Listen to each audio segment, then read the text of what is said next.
સ્થાનિક સ્વરાજ્યની ચૂંટણીમાં અંકલેશ્વર તાલુકા જિલ્લા પંચાયતના આમ આદમી પાર્ટી, કોંગ્રેસ, ભાજપના કાર્યકર્તાઓએ પોતપોતાના સમર્થકો જોડે તાલુકા પંચાયત તેમજ નગરપાલિકાના નગરસેવકના ઉમેદવારોએ મામલતદાર કચેરી ખાતે ફોર્મ ભર્યા હતા.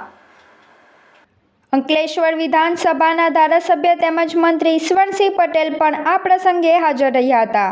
ટેકેદારોમાં ઉત્સાહમાં વધારો જોવા મળ્યો હતો.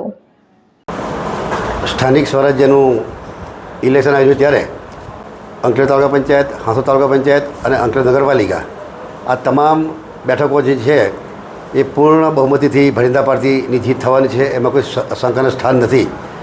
ભૂતકાળમાં પણ અંકલેશ્વર નગરપાલિકા હોય, અંકલેશ્વર તાલુકા પંચાયત હોય, હાંસોદ તાલુકા પંચાયત હોય કે જિલ્લા પંચાયતની 8 સીટ હોય, તમામ સીટો ભરિંદા પાર્ટીની પાસે હતી.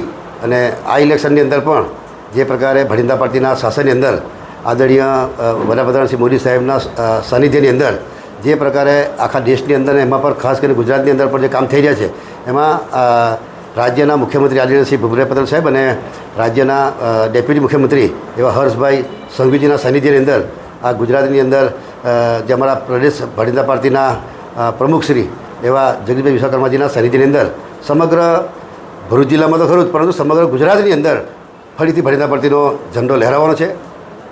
અને તમામ લોકો જે ભૂતકાળની જે કામો થયા છે એ કામોથી પણ સૌ વાકેફ જ છે.